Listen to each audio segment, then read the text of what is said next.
आज हम लोग बात करेंगे रसशास्त्र के बारे में। भेषज कल्पना हो गई है, रसशास्त्र शुरू करेंगे।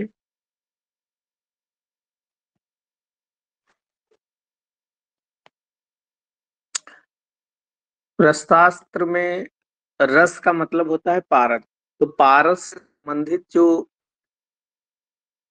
उन सारी दवाओं के बारे में रसशास्त्र में हम लोग जानते हैं। सबसे पहले कुछ परिभाषाएं हैं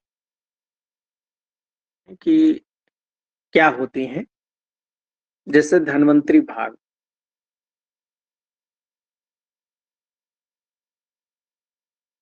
एक होता है धन्वंतरी भाग और दूसरा होता है रुद्र भाग।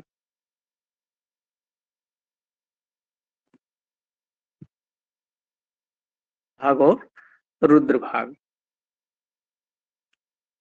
तो आप लोगों को पता होगा कि जो धन्वंतरी जी थे वो समुद्र मंथन के समय निकले थे अपने हाथ में अमृत कलश लेकर, ताकि इस संसार में जो रोग हो रहे हैं उन रोगों से लोगों को बचाया जा सके। इसके लिए उन्होंने अवतार लिया था।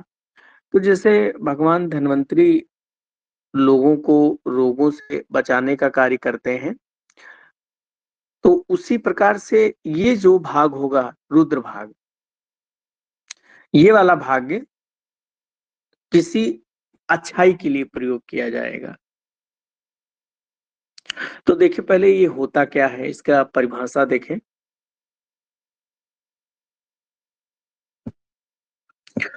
तो रोगी के पैसों से या रोगी के धन से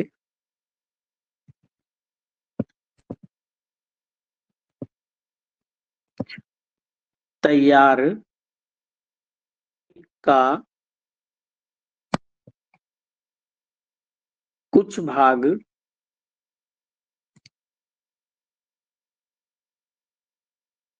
अपने पास रख लेता है।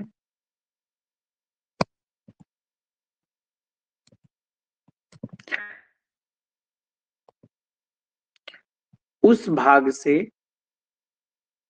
अन्य साधनहीन साधनहीन रोगी का उपचार कर सके।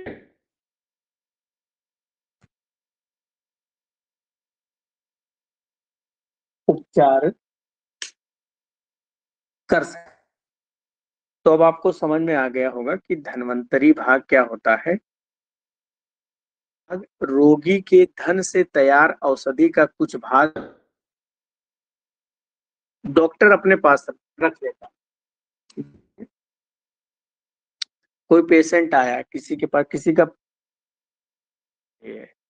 बहुत कमजोरी लग रही, डॉक्टर के पास गया तो उसने कहा आसो पिलाया जाए तो उससे आपके शरीर में अगर खून की कमी हो जाएगा। तो वैद्य उस समय जो रहते थे उन्होंने प्रिस्क्राइब कर दिया।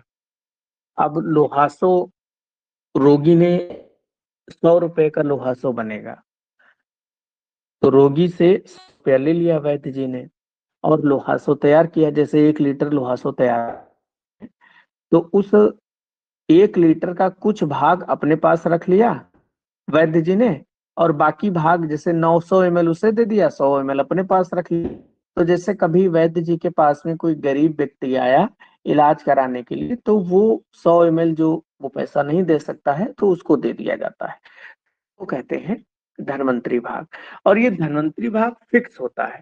क्वेश्चन पूछा जाता है धन्वंतरी भाग जो फिक्स होता है ये क्या होता है। जैसे अगर कोई व्यक्ति आपके पास में इलाज कराने आया है तो उसको अगर सिद्ध तैल, जोड़ों में दर्द है, आपको उसके लिए तैल बनाना है, सिद्ध तैल का या घृत का, सिद्ध तैल, घृत और रस, इनका जो है आधा भाग।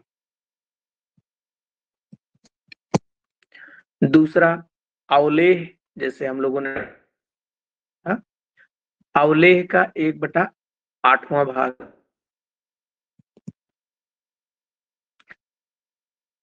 काष्ठ औषधियां, धातु भस्म, धातु, काष्ठ औषधियां, जो प्लांट से चूर्ण वगैरह बनाए जाते हैं वो काष्ठ औषधि है। धातु भस्म कहते हैं जो धातुओं से, मेटल्स, आयरन है, मैग्नीज हो या सोना चांदी, इनसे जो भस्म तैयार होती है उसे धातु भस्म कहते हैं। और गोली अगर आपने की है, गोली, गुटिका, मोदक, लड्डू, और ये सारी चीजें अगर किसी ने बनवाई है तो इसका 1/7 भाग जो है वैद्य अपने पास रख लेगा दूसरे गरीब व्यक्ति के इलाज के लिए। फिर दूसरा, रुद्र भाग क्या होता है? रुद्र भाग कमीशन, जिसको याद रखें कमीशन, तो आपको आसानी से याद रहेगा। डॉक्टर मेहनत करता है, आप कई बार डॉक्टर होते हैं, मेडिकल स्टोर से दवाई लाइएगा। फला मेडिकल स्टोर से दवाई इसलिए डॉक्टर साहब कहते, क्योंकि उस मेडिकल स्टोर से थोड़ा बहुत कमीशन डॉक्टर साहब को आ जाता है, जिससे चलता है, तो वही उस समय भी प्रचलित है। तो ये जो रुद्र भाग होता है, इसकी डिफिनीशन वैद्य द्वारा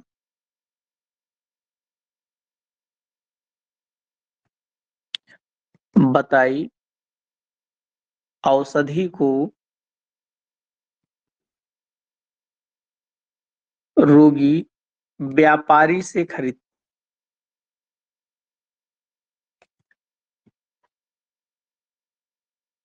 रोगी व्यापारी से खरीदता है,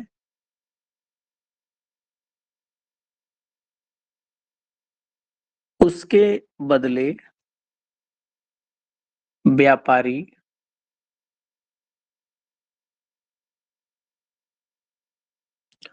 व्यापारी वैद्य को जो दान किया जाता है,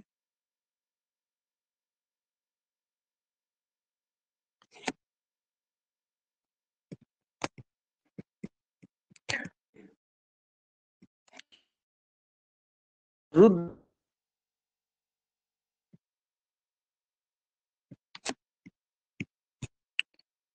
रुद्र भाग कहते हैं 1/11वां हिस्सा होता है।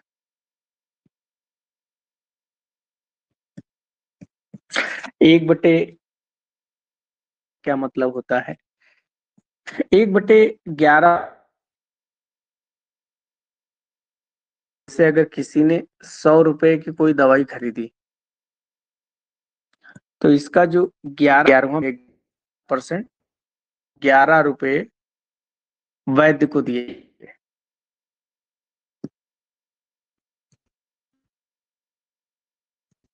11 रुपए वैद्य को दिए जाते हैं, तो यही कहलाता है रुद्र भाग।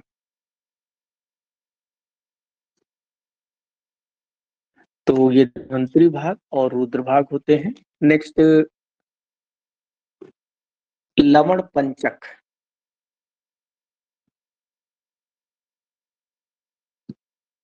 नेक्स्ट हम लिखें लवण पंचक।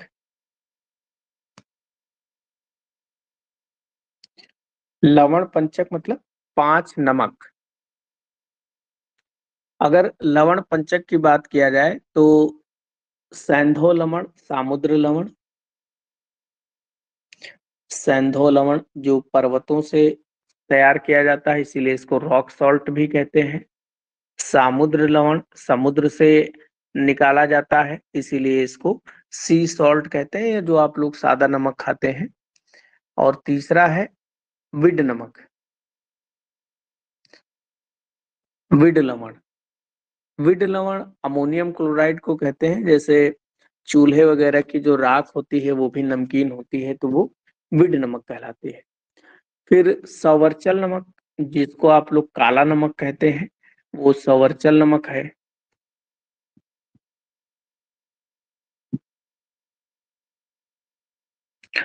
सवर्चल नमक।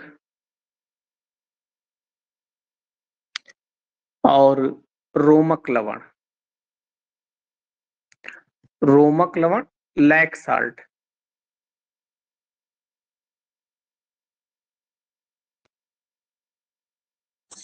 तो ये 5 प्रकार के नमक जो होते हैं वो लवण पंचक कहलाते हैं। जैसे कई बार कहा जाए कि लवण त्रय, 3 नमक, तो 3 नमक में फिर सवर्चल और सामुद्र, ये 3 नमक आ जाएंगे।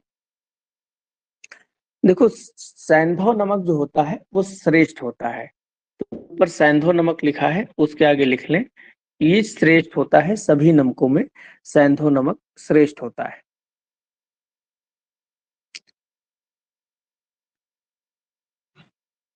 नेक्स्ट लिखें।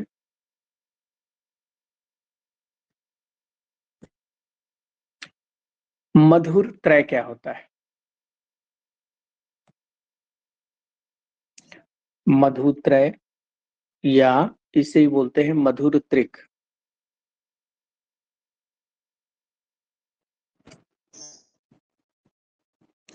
मधुर त्रय या मधुर त्रिक में घी, गुड़ और शहद, घृत भी मीठा है, गुड़ और मधु, ये 3 जो मीठी चीजें हैं, इनको मधुर त्रय कहा जाता है।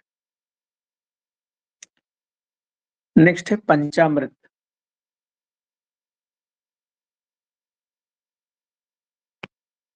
पंचामृत।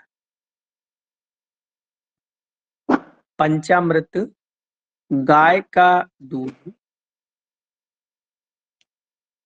गोदुग्ध, गाय का दूध, गाय का घी, गाय का दधी मतलब दही, और इसी में हम मिला दें शहद और मिला दें चीनी, शर्करा, तो ये जो पंचामृत बन जाएगा।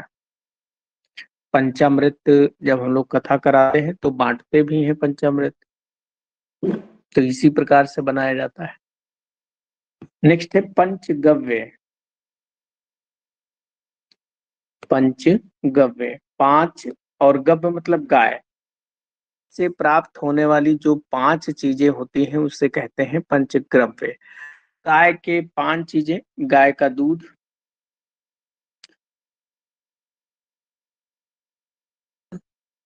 गो दही, गाय का और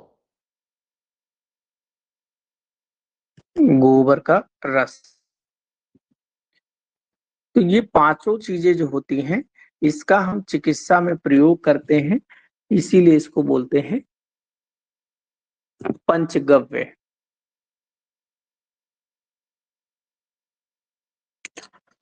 नेक्स्ट है क्षीर त्रय। क्षीर मतलब दूध और त्रय मतलब 3, तो 3 पौधे ऐसे हैं जिनका दूध प्रयोग किया जाता है चिकित्सा में। अर्क, अर्क दुग्ध, अर्क मतलब मदार, मदार। फिर है वट दुग्ध, यानी कि बरगद का दुग्ध, और स्नूही क्षीर। स्नूही रेगिस्तानी पौधा होता है, उसका दूध जो होता है काफी तेज विरेचन कराने के काम में आता है, तो स्नूही क्षीर, ये तीनों पौधे के जो दूध है कहलाते हैं। फिर है द्रावक गढ़।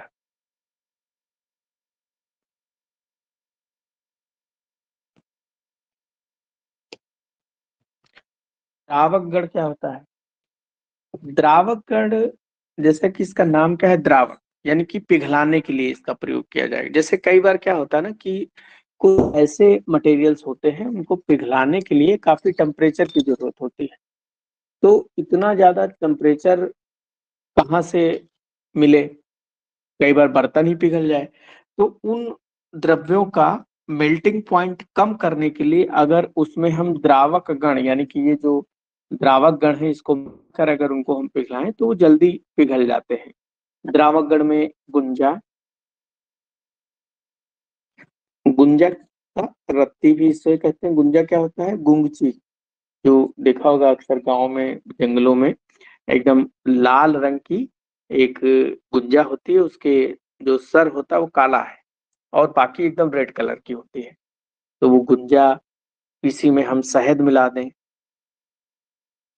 इसी में हम घी मिला दें,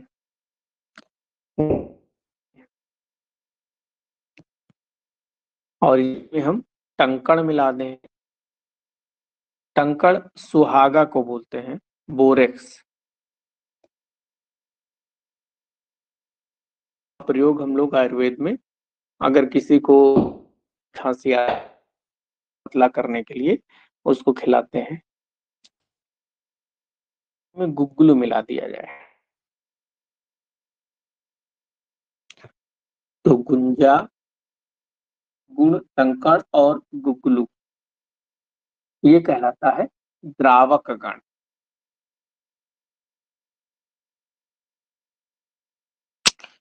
जैसे ये द्रावक गण आपने पढ़ा, ऐसे ही एक होता है मित्र पंचक।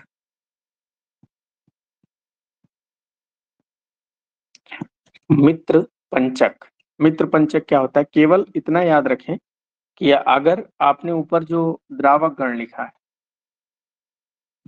द्रावक गण में से हम गुण को हटा दें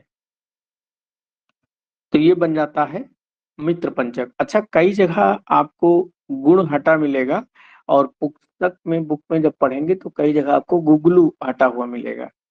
तो आचार्यों के नाम अलग हैं। जैसे रसायनों ने गुगलू को अलग बताया है, वैसे गुण वाला ऑप्शन ज्यादा सही। अगर गुण ऑप्शन ना मिले तो ऑब्लिक करके लिख लो गुगलू।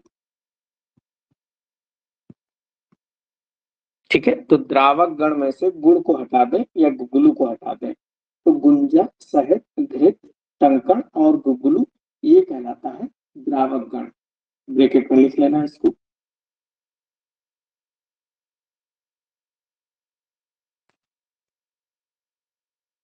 ये कहलाता है मित्र पंचक। मित्र पंचक जो होता है द्रावक गण माइनस गुगलू।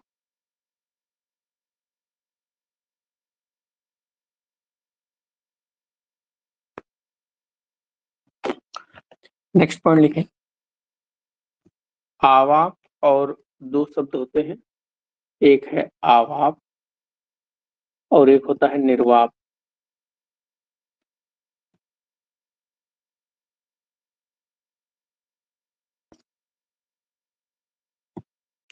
आवाप का मतलब होता है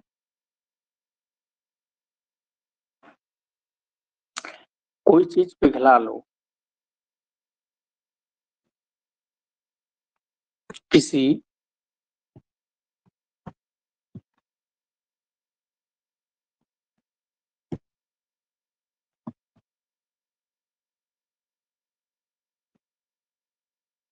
पिघलने वाली वंग आदि धातु जो होती है, किसी पिघलने वाली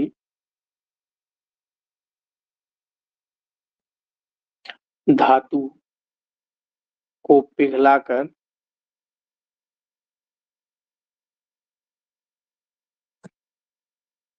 उसमें किसी अन्य द्रव्य को डालना,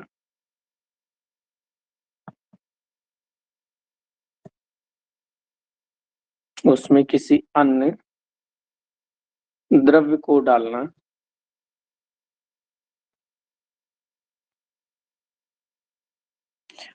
उसमें किसी अन्य द्रव्य को डालना आवाप कहलाता है।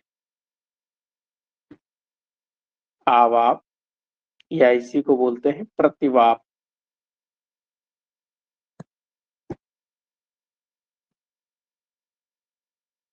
आवाप या प्रतिवाप कहलाता है।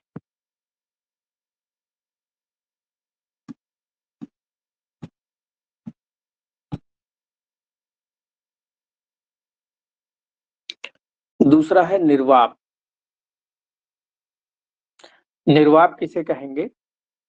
तो निर्वाप को जिसे बुझाना कहते हैं। तो किसी धातु को तपाकर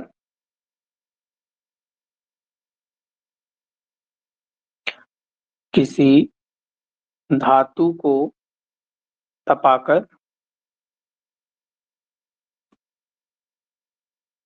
तपाकर यानी अग्नि पर एकदम लाल कर लें।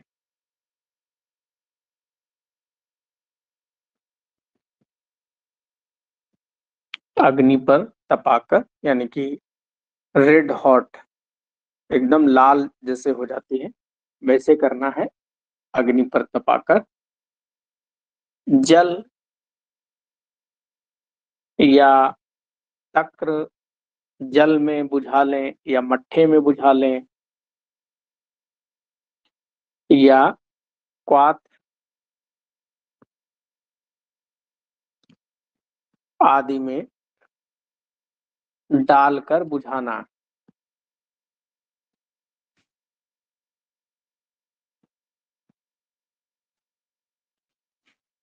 डालकर बुझाना निर्वाप कहलाता है। इसको हम निर्वाप भी कहते हैं, इसको हम निषेक भी कहते हैं और इसको ही हम स्नपन कहते हैं। स्नपन कहते हैं।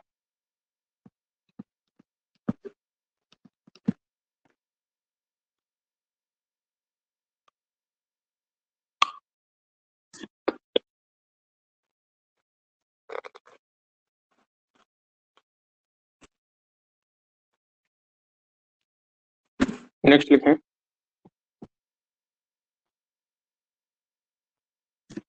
शोध।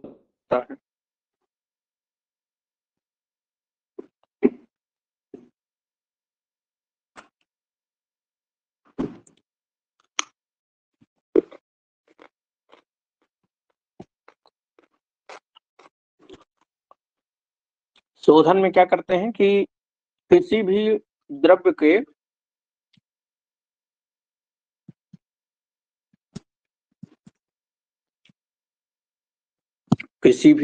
के मल को दूर करने के लिए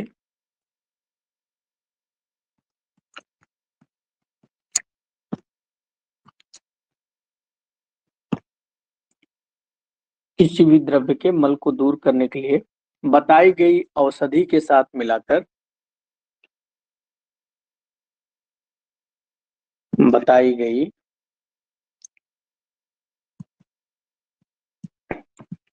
औषधि के साथ मिलाकर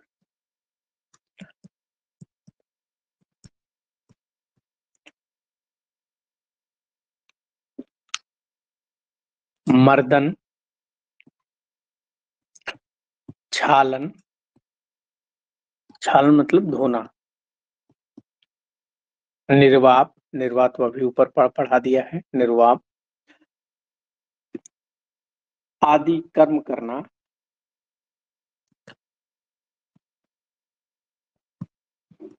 शोधन कहलाता है।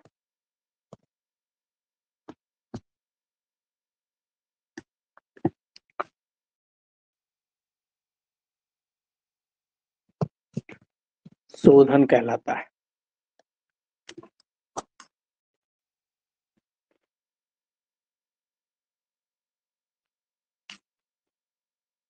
शोधन के लिए, शोधन का सिंपल सा मतलब क्या है? शुद्ध करना। जैसे मर्दन क्या है? एक आपने लिया खरल,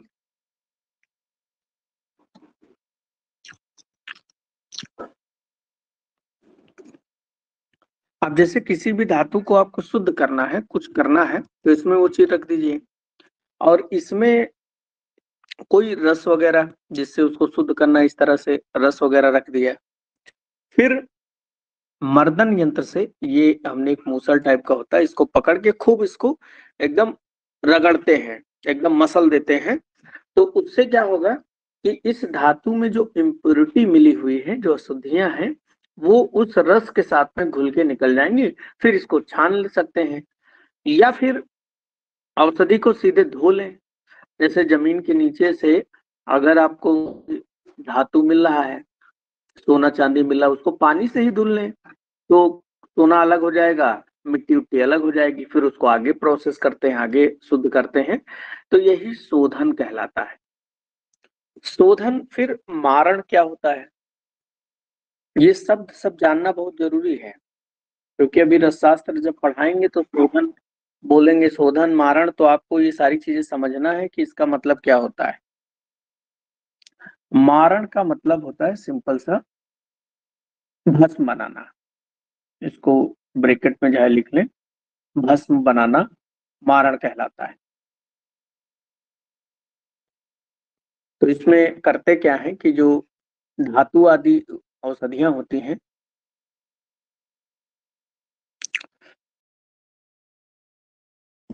लौह आदि धातु द्रव्यों को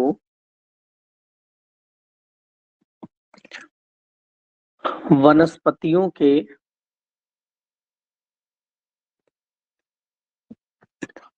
स्वरस, वनस्पतियों के स्वरस आदि से मर्दन कर अग्नि संयोग द्वारा, अग्नि संयोग द्वारा भस्म बनाना मारण कहलाता है।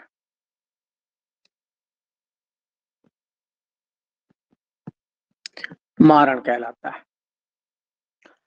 देखो इसमें मारण या भस्म कैसे बनाते हैं, जैसे भी पीछे मैंने बताया था कि शुद्ध करते हैं, जैसे ये कोई खरल है और खरल में आपने औषधि भरकर उसको अच्छे से किसी वनस्पति से ये औषधि भरी आपने, और उसके बाद में कोई वनस्पति का आपने स्वरस ले लिया, ये स्वरस लेके इसको अच्छे से मर्दन कर देते हैं। तो ये जो मर्दन किया आपने, मर्दन मतलब घोटना,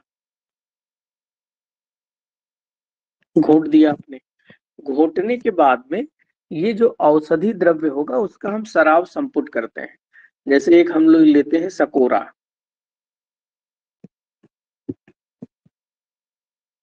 ये हमने ले लिया एक सकोरा, जिसको हम आयुर्वेद में कहते हैं सराव, या इसको बोलते हैं सकोरा। और अगर आपको सकोरा देखना है तो घर में घड़ा होगा, घड़ा हो या कोई मटका होगा, तो उसके ऊपर जो ढक्कन बंद किया जाता है उसे ही कहते हैं सराव या सकोरा। अब ये जो औषधि द्रव्य आपने अभी मर्दन किया, उस औषधि को आप इसके अंदर ऐसे भर दीजिए। भरने के बाद में इसके ऊपर एक दूसरा ढक्कन ऐसे लगाइए और इसको ऐसे बंद कर दीजिए। अब ढक्कन ऐसे तो बंद होगा नहीं, इसको ढक्कन को बंद करना पड़ेगा ना। बंद करने के लिए आपको मिट्टी चाहिए होगी, या फिर कोई ऐसी चीज चाहिए जो आग में जब इसको पकाया जाए तो ये ढक्कन खुले ना। तो उसके लिए मदन मुद्रा वगैरह आती है, बनाना पड़ता है उसमें कई सारे, पुराने जमाने में जैसे आजकल फेविक्विक होता है उस तरीके से बनाते थे। तो इसको अच्छे से इस तरीके से इसको बैंडेज कर देंगे, अच्छे से इसको बंद कर देंगे। अब ये जो आपने प्रोसेस पूरा किया है, इस पूरे प्रोसेस को बोलते हैं सराव संपुट। इस पूरे प्रोसेस को बोलते हैं सराव संपुट।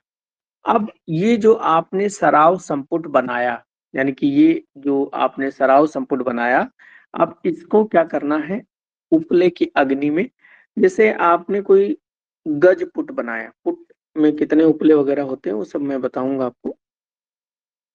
जैसे एक गड्ढा है, इस गड्ढे में अगर जैसे हमको गजपुट देना हो, महापुट गजपुट सब में अपने अपने उपले होते हैं। जैसे इसमें माने हम एक अंदाजा लें कि 1000 उपले की अगर हमको अग्नि देना हो, तो करते क्या है कि 3/4 उपले नीचे बिछा देते हैं, यानी कि 750 उपले जैसे हमने बिछा दिए नीचे। उपले मतलब कंडे नीचे बिठाया, और बीच में यही सराव संपुट लाके हमने रख दिया। ये आपने जो सराव संपुट तैयार किया था उसको लाके आपने हम रख दिया, और उसके ऊपर जो 250 उपले बचे, इसके ऊपर इस तरह से आपने गड्ढे में इसका बंद कर दिया। फिर इसमें लगा दिया आपने आग। इसमें क्या लगा दिया? आग लगा दिया। और ये अपना आग वाग लगेगा, जल वल कंडे उंडे जलते रहेंगे, तापमान की वृद्धि होगी, और ये जो अंदर सराव संपुट रखा हुआ है इसके अंदर जो औषधि होगी वो पक रही होगी। फिर औषधि जब ये पक जाए, जब ये स्वांग शीत हो जाए, स्वांग शीत का मतलब होता है स्वयं से ठंडा हो जाए, स्वांग से मतलब अपने मन से ठंडा हो जाए, तो सकोरे को तोड़ते हैं, सराव संपुट तोड़कर आपको औषधि निकाल ले, औषधि निकालकर मर्दन कर ले, यानी कि खरल में घोंट लें। तो जब उसको खरल में घोंट लेंगे तो फाइनली ये बनके तैयार, ये फाइनली भस्म भस्म बनके तैयार हो जाएगा।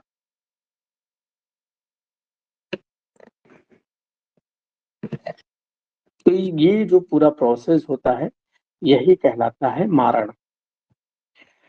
जब भस्म बनके तैयार हो जाती है तो भस्म की करते हैं परीक्षा, कि भस्म अच्छी बनी है या भस्म बेकार बनी है।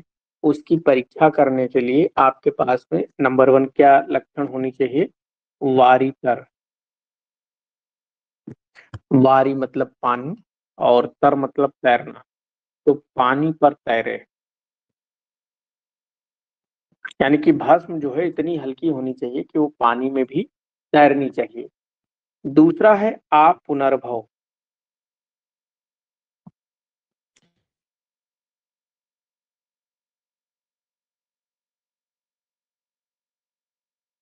पुनः अपनी स्थिति को प्राप्त न करे, पुनः अपनी स्थिति में ना आए।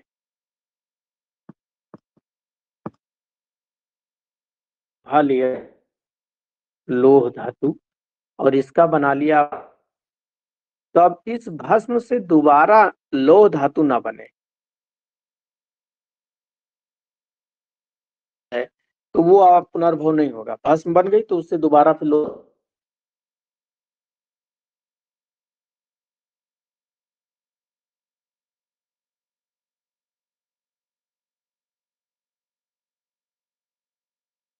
जो फिंगर्स होते हैं, इन फिंगर्स में क्या है, बहुत बारीक बारीक इस तरह रेखाएं होती हैं, बहुत हल्की हल्की रेखाएं हैं। तो भस्म जो है जब दो उंगलियों के बीच भप रगड़े तो उन रेखाओं के बीच में भस्म भर जानी चाहिए, यानी कि तभी महीन एकदम बनी है, तभी वो भर जा रही है। तो यही परीक्षा कहलाती है रेखापूर्ण। फिर एक परीक्षा होती है ऊनम। ऊनम, ऊनम परीक्षा या उत्तम परीक्षा। ऊनम मतलब उत्तम होनी चाहिए भस्म, अपने गुणों से युक्त होनी चाहिए। और पांचवा है निरुद्ध। निरुद्ध परीक्षा। निरुद्ध परीक्षा क्या होता है कि जैसे एकदम निरुद्ध मतलब मर गया हो, एकदम पूरी तरीके, बहुत हल्का हो गया। आपने कटोरा लिया और इस कटोरे में पानी भरा, पानी भरने के बाद में इसमें एक धान वगैरह की भूसी डाल दें। कोई एक भूसी इसमें जब डालेंगे, ये भूसी भूसी इसके ऊपर तैरेगी, और उस भूसी के ऊपर जो है भस्म डाल दें। क्या होगा, ये एक हंस के जैसे, जैसे हंस पानी में तैरता है, हंस जैसे तैरता नजर आएगा।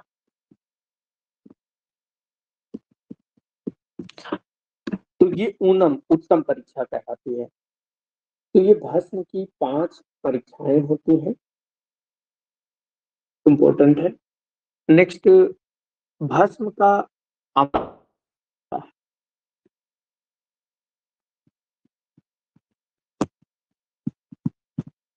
भस्म का अमृतीकरण।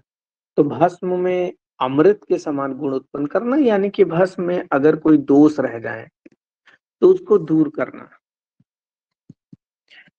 भस्म में बचे दोषों को दूर करना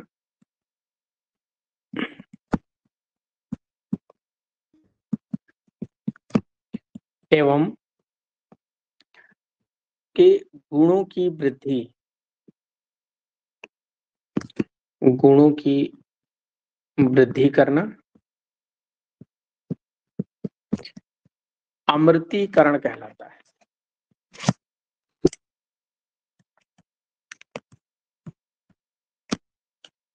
अमृतीकरण कहलाता है।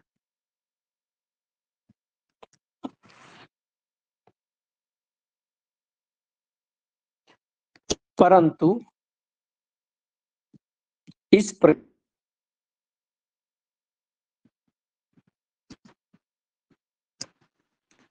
परंतु इस प्रक्रिया में वर्ण की हानि होती है।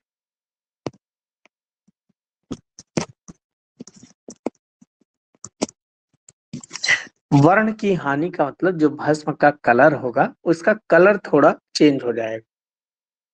तो अगर कलर थोड़ा सा चेंज हो जाएगा तो उसके लिए एक प्रोसेस करते हैं जिसका नाम है लोहितीकरण। एग्जाम्पल लिख लें कि ये अमृतीकरण कहाँ करते हैं, तो अभ्रक भस्म में। ये क्वेश्चन पूछ सकता है कि अमृतीकरण कहाँ करते हैं। तो ये जो वर्ण की हानि हो गई, इसके लिए वर्ण दोबारा से उसका कलर आ जाए, उसके लिए हम करते हैं फिर लोहितीकरण।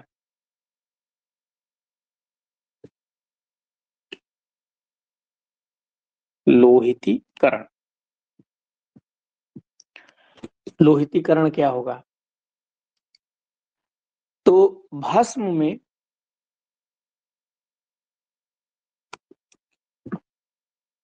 लोहित वर्ण,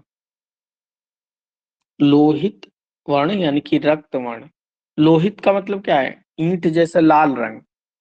तो भस्म में रक्त वर्ण उत्पन्न करना लोहितीकरण कहलाता है।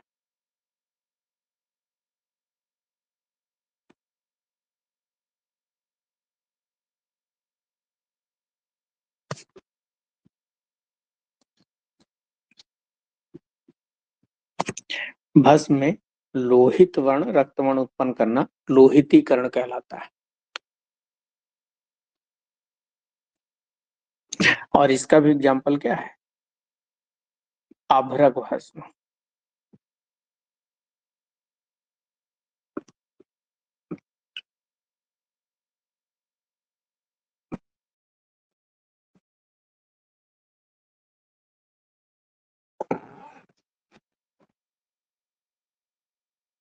नेक्स्ट लिखें, एक परीक्षा है निर्धूम परीक्षा।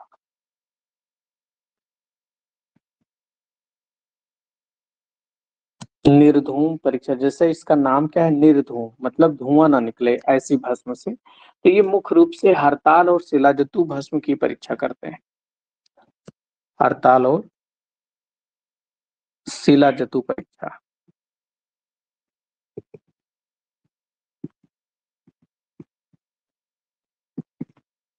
निर्धूम परीक्षा। नेक्स्ट है निश्चंदीकरण। निश्चंद्रीकरण, निश्चंद्र का मतलब है चमकीला ना हो, तो इसमें केवल ये लिख लें अभ्रक भस्म का।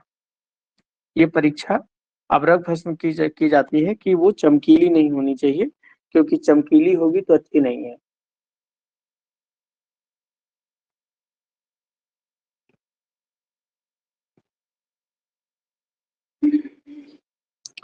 नेक्स्ट लिखें, पंच मृत्तिका क्या होती है। पंच मृत्तिका यानी कि पांच मिट्टी, ईंट का चूर्ण, घर की रख, ईंट का चूर्ण, घर की राख, घर मतलब चूल्हे की राख। दीम वाल्मीकि, वाल्मीकि मतलब के घर की मिट्टी।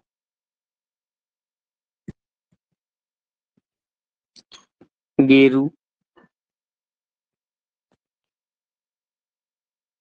चीजें जो हैं पंच मृत्तिका कहलाती हैं।